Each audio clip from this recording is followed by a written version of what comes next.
Cruz de Souza nasceu em Santa Catarina, Florianópolis. Ele era filho de ex-escravos e ficou sob proteção do proprietário da terra. Teve que enfrentar o preconceito, que era bem mais evidente do que hoje em dia, e isso nunca foi nenhum pretexto para desmotivar ele.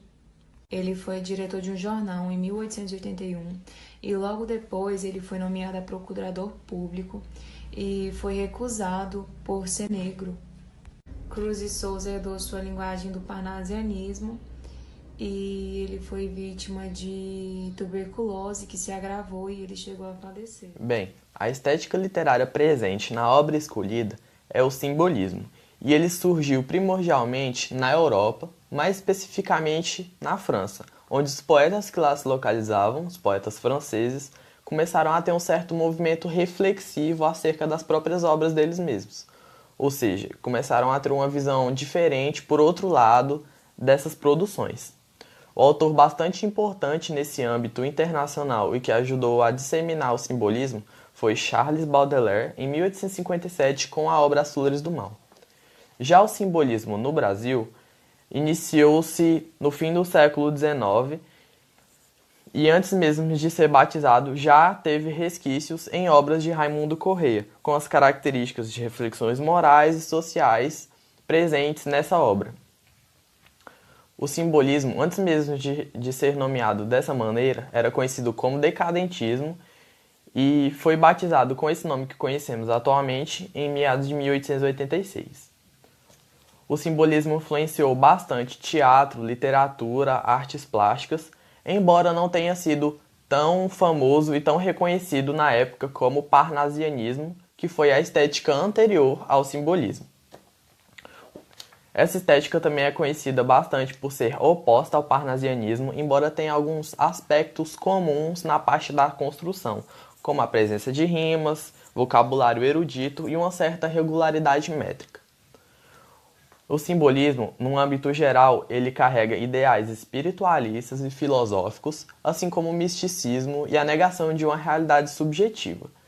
A presença desse misticismo também pode ser vista no poema que escolhemos para apresentar, como Afra, que em um de seus versos cita gnomos. Essa musicalidade também é presente nessa estética, como já foi dito anteriormente, com a presença de rimas, e também é bastante característico um caráter individualista acerca dos autores, ou seja, eles pegam essa estética literária e implantam características próprias de sua personalidade. Nesse âmbito brasileiro, os principais autores que ajudaram a disseminar o simbolismo no Brasil foi João de Cruz e Souza e Afonso Poema Henrique da Afra. Costa Guimarães. Ressurge dos mistérios da luxúria. Afra, tentada pelos verdes pomos, entre os silfos magnéticos e os gnomos, maravilhosos da paixão purpúrea, carne explosiva em pólvora e fúria, de desejos pagãos por entre assomos, da virgindade casquinantes momos, rindo da carne já votada à incúria, votada cedo ao languido abandono, aos mórbidos delignos como ao sono, do gozo ao urina dos venenosos sucos.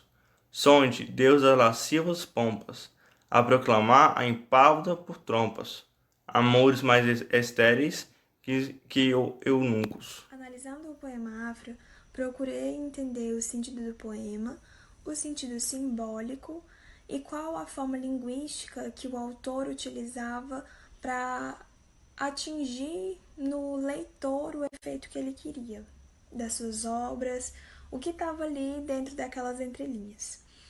É de característica de Cruz de Souza enaltecer, elogiar a mulher africana.